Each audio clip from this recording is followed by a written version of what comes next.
Hi අද ගොඩාක් අසනීපෙන් ඉන්නේ මට ඇත්තටම කියනවා නම් උණ හැදිලා සෙන්ගෙඩි ඇවිල්ලා ගොඩාක් අමාරුයි මම මේ වෙලාවේ ඉන්නේ රටේ ගම් වතුරක් නිසා නාය යෑම් නිසා නැති වෙච්ච ජීවිත ඒගොල්ලන්ට කොටින්ම කියනවා නම් අවසාන කටයුතු ගෞරවාන්විතවත් ලැබුණේ නැහැ අපි ඒක දන්නවා හැමදාම අපි මීඩියා එකෙන් දකිනවා 300 ඔහොම කියනවා නමුත් මම හිතන්නේ ඒක තමයි ඇක්චුවල් ගාන කියලා තාමත් මේගොල්ලන්ට හරි ගාන හොයාගන්න බෑ මම හිතනවා approximately close to 4000 වත් මැරිලා ඇති මේ නායම් වලින් මොකද ගොඩක් මිනිස්සු අතුරුදහන් මැරුණේ කීයද අතුරුදහන් උනේ කීයද කියලාවත් මිනිස්සු දන්නේ නැහැ මම හිතනවා approximately close to 4000 වත් මැරිලා ඇති කියලා මේ පෞගේ දවස්වල වෙච්ච මේ ගම් වතුරෙන් සහ නායම් වලින් ඉතින් මම මේ වෙලාවේ අතිගරු ජනාධිපතිතුමාගෙන් ඉල්ලීමක් කරනවා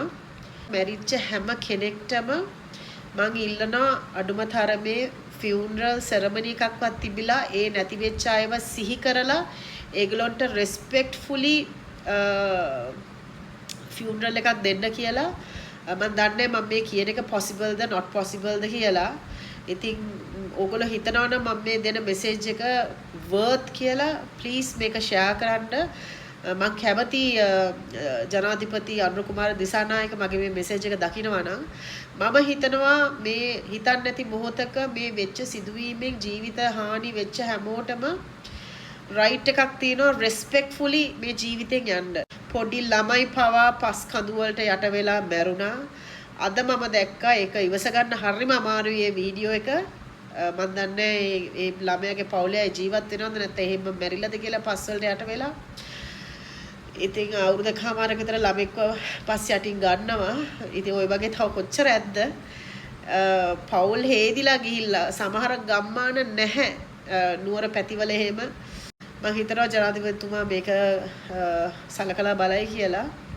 ඒ වගේම මම ඒ රටේ මිනිස්සුන්ට ඇත්තට ස්තුතිවන්ත වෙනවා මේ වෙලාවේ එකිනෙකාට උදව් කරගෙන මේ හැමෝම වොලන්ටියර් වෙලා කරන්නේ ඒක 100% volunteer service එකක් මේ වෙලාවේ ගොඩක් අය දෙන්නේ. ඒ වගේම ඒවයින් ලාභ ප්‍රයෝජන ගන්න මිනිස්සුත් ඉන්නවාද. ඉතින් anyway මේ හැමෝම කරන උදව් වලට ගොඩාක් ස්තුතියි. ඒ වගේම මම හිතනවා මේ වෙච්ච disaster එකෙන්වත් මිනිස්සු පාඩමක් ඉගෙනගෙන මේ ස්වභාව ධර්මයට යටත් වෙලා ජීවත් වෙයි කියලා. ඉතින් ඒක නිසා මම හැමෝගෙම ඉල්ලනවා ස්වභාව ධර්මයට අපි හැමෝම යටත් අපි කවුරු ඉඩම් කඩම් අරගෙන බිත්ති ගහගෙන තාප්ප ගහගෙන වැටවල් බැදගෙන අල්ලපු ගෙදරත් එක්ක පර්ච් එකටත් රණ්ඩුනට වැඩක් නැහැ මේ හැම දෙයක්ම අයිති ස්වභාව ධර්මයට. ඉතින් ඒක අමතක කරන්න එපා ජීවත් වෙලා ඉන්නේ බොහොම කෙටි කාලයයි. බොහොම කෙටි කාලයයි. මේ කාලේ පුළුවන් තරම් බලන්න සතුටෙන් සමාදානෙන් තව කෙනෙක්ට උදව් කරගෙන ඉන්න. ඉතින් මේකම ඇති පාඩමක් ඉගෙන ගන්න මේ ස්වභාව ධර්මයට යටත් කියලා අපි හැමෝම ඒක නිසා මම ඔයගොල්ලෝ හැමෝගෙම ඉල්ලනවා සාධාරණව ජීවත් වෙන්න තව කෙනෙක්ට කරදරයක් නොවෙන්න මේ ස්වභාව ධර්මයට කාරුණික වෙන්න කරුණාවෙන් මේ ස්වභාව ධර්මයට සලකන්න ස්වභාව ධර්මයට ඔයගොල්ලොන්ට සලකයි ඒ විදිහටම ඉතින් මම ගොඩාක් යුනිවර්ස් එක නේජ් එක මම ට්‍රස්ට් කරනවා ඉතින් මම හිතනවා අපි අපේ අතින් ගොඩාක් වැරදි වෙලා ඇති මේ ස්වභාව ධර්මයට මෙච්චර ලොකු හානි සිද්ධ වෙන්න. ඉතින් හැමෝම කරන උදව් වලට මටත් ගොඩාක් අය කතා කරලා මටත් උදව් කරා ඩොනේෂන්ස් වලට හැමෝම මේ වෙලාවේ මට නම් වශයෙන් කියන්න බෑ ගොඩාක් අය ඉන්නවා. ඉතින් ඒ හැමෝටම thank you very much.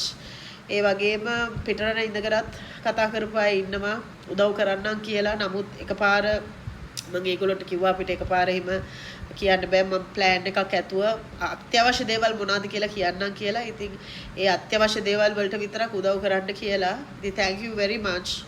කතා කරලා උදව් කරපු අයට ඒ වගේම උදව් කරන්න කැප වෙලා බලන් ඉන්න අයටත් ඒ thought එකටත් thank you very much කියනවා. ඉතින් විශේෂයෙන්ම මේ වීඩියෝ එක කරන්න ආවේ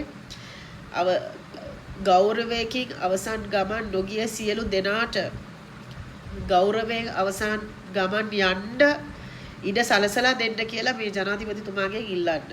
ඒක තමයි මම කියන්න ආවේ. බොහොම